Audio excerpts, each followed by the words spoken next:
First, make sure the engine's cool. While you're waiting, go find a rag. Then, open the hood. Let's start by checking the oil level. Find the dipstick. If you need some help, check the owner's manual. It tells you where to find the dipstick and other maintenance points under the hood. Now have that rag ready. Remove the dipstick and wipe it off. Put it back in and take it out again.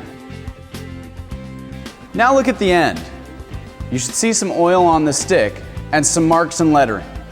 If the film ends between the low level marker and the end of the stick, your car needs oil. Also, look at the color of the oil. Usually darker oil means dirtier oil. Now replace the dipstick. To add oil, find the oil cap. Twist and remove the cap. Check the underside of the cap. It should be pretty clean, maybe a little oily. If it has dark, thick deposits, wipe them off with your rag. If your oil was near or below the min or add line on your dipstick, add small amounts of oil till the full or max line is reached. Hold the spout up when you pour the oil into the fill hole. Twist the cap back onto the engine when you're done adding the oil. Next, we'll check the brake fluid. Check your manual to help find it. This time I suggest you leave the brake fluid reservoir cap on. Every time you take the cap off, moisture can get into the brake fluid. The brake fluid needs to stay clean and free of moisture. The cap is on a plastic part called the brake fluid reservoir that you can mostly see through. You may need to take a rag and wipe some of the grime off the outside of the reservoir. There are lines labeled min and max on the reservoir. If the fluid is near or below the min line, take your car in for service immediately. Next, we move to the coolant. Most cars today have a near clear plastic reservoir that looks sort of like a bottle. It has lines marked min and max. You can look at the reservoir and see the coolant level. If it's low, top it off with antifreeze. It's best to buy pre-mixed antifreeze. And now for the power steering. Your power steering system has a fluid reservoir, usually with a cap that has its own dipstick, much shorter than the one for your oil.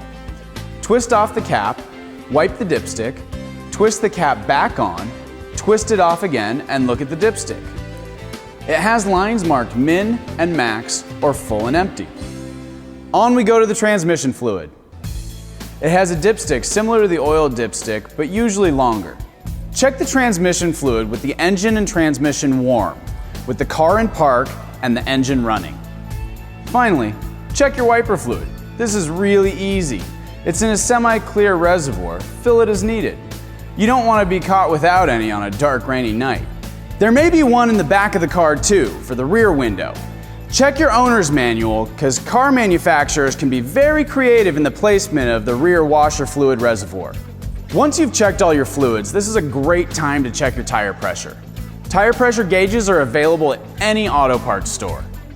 To find the tire pressure level required for your car, check for a sticker in the door jamb on the driver's side or check the owner's manual. It might call for different pressures for the front and rear tires. Check the pressure while the tires are cold. Tires heat up while you drive, so you want to give them about a half hour to cool down. Unscrew the valve cap and set it where you won't lose it. Press the tire gauge into the valve stem. There might be a slight hiss as you press down on the valve stem and again as you release it.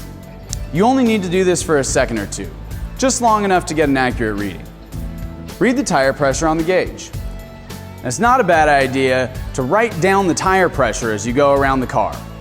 You can refer back to this when you fill the tires.